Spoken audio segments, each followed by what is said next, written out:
Have you ever wondered what it takes to be a mechanical engineer at a Fortune 100 company? Today, I'm talking with Zach Sharpell, an engineer at Qualcomm. In his words, I design products from a blank sheet of paper to real assemblies used in autonomous vehicles and at the heart of AI servers. This means the products I work on must survive some pretty intense situations. For autonomous cars, these products need to work in upwards of 160 degrees continuously and as low as negative 40 degrees. For AI servers, these products never sleep, they are never turned off, and they don't get any breaks, and they cannot fail. I think of my job as creating the real version of whatever you dream up. So, welcome to the show, Zach. Tell us more about what you do as a mechanical engineer at Qualcomm. Thanks, Loxley. Yeah, my job as a mechanical engineer is really exciting. I think of it as the real job of making cool Lego creations, right? So we start literally with a blank sheet of paper, a blank whiteboard, and we think we need to make something for an autonomous vehicle. Maybe it's a new chip, maybe it's some new part, and we have to create this from nothing. So we do a lot of iteration, which is creating ideas, developing them, looking into it, and we say, well, maybe that's a good idea, maybe it's not a good idea. So it's this churn and burn phase, right? Brainstorm. We have to think of all these different things, and then we down select into our final product. Then we go through this detailed design phase, and eventually we make it. A long, long time ago in a galaxy far, far away, this would take years, right? Back when we went to the moon, it did take years. This is all done by hand. Nowadays, we use a lot of computers, a lot of simulation, a lot of horsepower that's digital, and we go from a blank sheet of paper to a real product, sometimes as quick as a couple of weeks. Sometimes it's 9 months, 12 months, whatever it may be. But it's really exciting. It literally is just creating something from nothing, which has always excited me. But now it's my real job, and I can't think of anything else I'd rather do. And I know because we talk a lot, you're always involved with whatever Qualcomm is creating for the CES show, which is a Yes. huge, huge deal in the technology world. And you always have to work through Christmas. So, kind of talk just a little bit about that. Yeah, so most of the time my colleagues will pack up and say, "Hey, I'll see you in a couple weeks." I'm like, "Yeah, I'll see you in a couple weeks."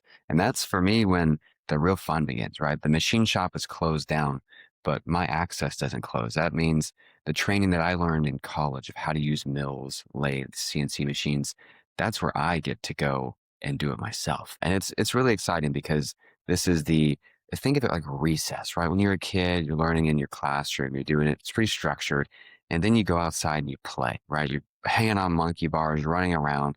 That's honestly what it feels like when you're preparing for CES this year, right? CES 2026.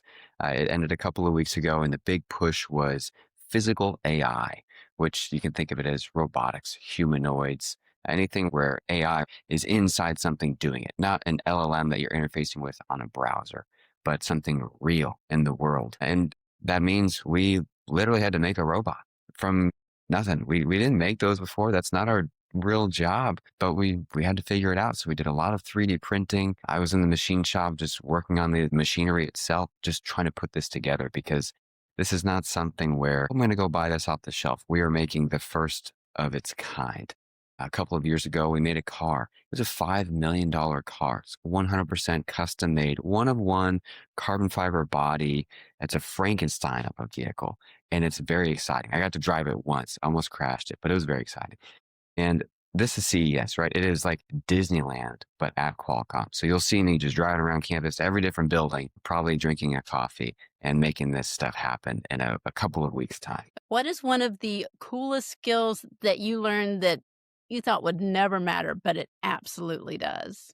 So that's an excellent question. And I say it's cool because of what you can do with it. And when I was a kid, I would hear this and I would just roll my eyes like, "Ugh, are you kidding me? That is so lame." And it's creative writing. And I say creative writing because as an engineer, we take courses on how to be creative because as you go into school, you learn how to do things a certain way and you tend to lose a little bit of that creativity. But what I find really important even today is this creativity because This isn't just getting into a college entrance exam. This isn't just talking to somebody on the street and saying, hey, I do cool stuff. I go to Hawaii, I surf, whatever it is, right? This is presentations, right? This is real stuff. When I present to upper level people, I can make a boring slideshow that has one image and six bullet points, and I can talk in a monotonous tone. And I say, here's my product. It's made like this. It goes this fast. Nobody cares, right? They want it exciting. So when I have creative writing, it filters into everything else. Like when you think of these books about adding, right? It's exciting. This you can visualize yourself in there. When we had the Journey to Mars competition, right? You could visualize yourself on the space station and see what it was like. And this creative writing skill will carry you through so much because people love to read good writing. They like to hear interesting stories. That's how we've connected for thousands of years. And that's why I think it's a really cool skill that's really important. Yes, I agree completely with you on that. Okay, now let's imagine you're at the CES show and All right. you hand your business card to someone, might be like this, you know, pinnacle person you've always wanted to meet. And this person looks at you and says, "Okay, describe yourself in 3 words so that when I look at this business card again, I'll be able to imagine exactly who you are."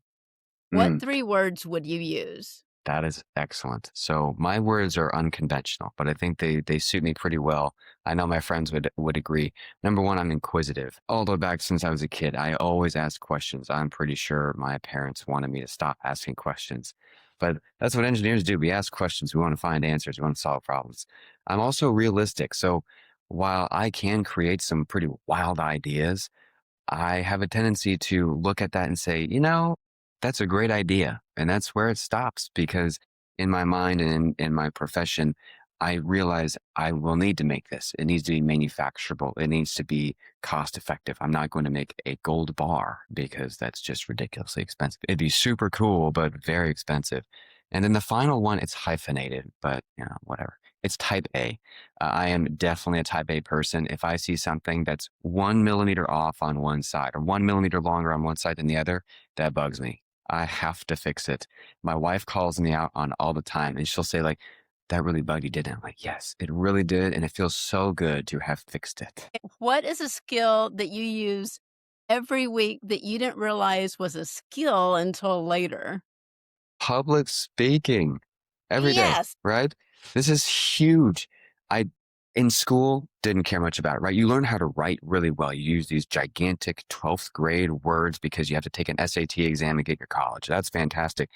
Not one of those words is used in my daily conversations today. Being conversational, asking questions, reacting, and not being monotone. That's that's huge. Like that is the name of the game right there. Even as an engineer, if I were sitting behind a computer all day, maybe I could get away with not having conversations, but that's just the lifeblood. That's the culture of Qualcomm. We want to be in person and you want to feed back and forth off of each other's energy. Yes. Yes, public speaking is important for anyone, regardless of what you're doing. Whether you're Yes. an engineer at Qualcomm or you're a fighter jet pilot in the military, you got to be able to speak. So, love that answer. Next, what helped you more? Learning how to talk, listen, or recover after messing up? What helped me the most would be listening. And my justification for that is I historically have not been good at listening. I anticipate what people say. And about halfway through their question, honestly, I probably stop listening and I'm already formulating my answer. And that's gotten me into trouble.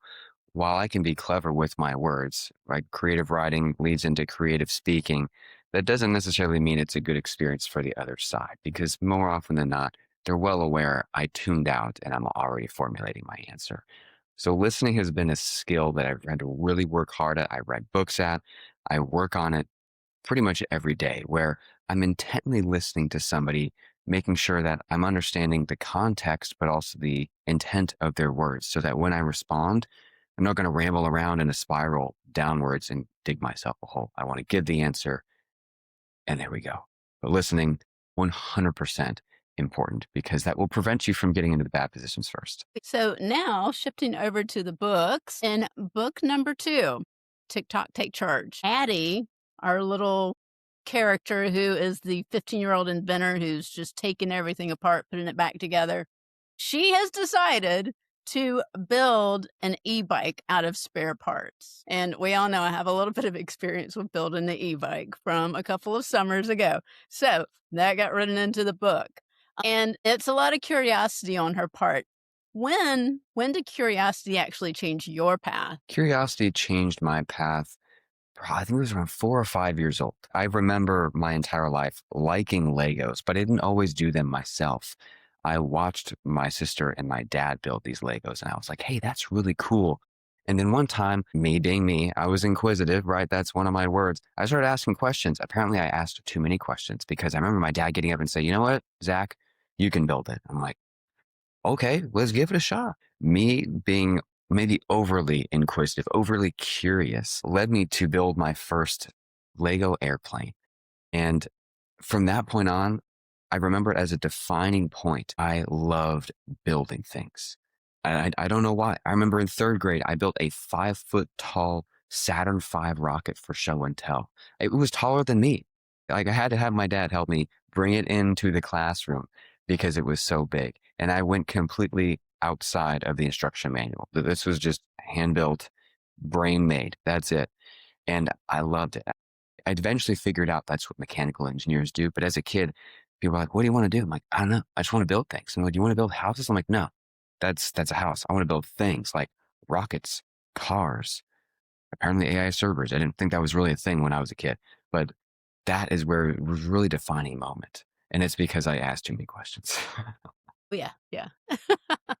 Now, what is one small thing that a kid could practice this week that would help them later? Work on your most impressive muscle. It's not a muscle, but it's in here. It's your brain, your creativity muscle. This is so powerful. I work on some of the most powerful chipsets in the world, and they are unreal, but they are nothing compared to our brain. And if you train your brain, you give it a workout daily, it will reap rewards for the rest of your life. And it's incredible. Like this, the organic chemistry that we have going on in our cranium is unfathomable. And you can harness it. Everybody can harness it, but you have to train it. You have to think for yourself. You can't just always type it into a prompt and say, hey, Copilot, what's the answer for this? It'll give you an answer, but it's important to understand context, understand why it's thinking the way it's thinking, because you always have this upper edge, right? A computer Yes. is very fast, but you are so creative and you can come up with ideas that even AI would like, where'd you pull that from, dude? Like that's funky. But train your brain. You got to flex it. Exactly. And I can agree with that in so many ways because this week I did a lot of website development. A lot of people just look at it and look at it like, oh, that's a big pile of spaghetti. And I did use AI, but I had to know what to ask and had to know like all of the pieces that come together in order to ask AI a couple of questions to answer. So you do have to have that common sense. You have to have that knowledge. You can't rely on a computer to do everything for you. You need to use this big muscle right here for as much as you can. So, You can think of it this way, last little comment, right? So you think of NVIDIA's CEO. We all know who he is, right? The classic black jacket. It's much fancier than the black jacket I'm wearing. His comment, which I thought was very interesting one time, was you won't necessarily lose your job to AI, but you'll lose it to people who use it better than you do. And that's an important distinction because using it is not bad. It's knowing how to use it and making yourself more efficient. That's really the key, I think, in the future. thank you for being on the show with us, Zach. And thank you for watching Books That Build Skills. If today's story sparked an idea or gave you courage or helped you see what's possible, then it did its job. Now remember, skills are not born, they are built. One choice, one challenge, one brave step at a time. So hit subscribe, share this with someone who needs it, and keep exploring and building and reading and dreaming big. I'm Loxley Brown. This is Books That Build Skills. And you're just getting started.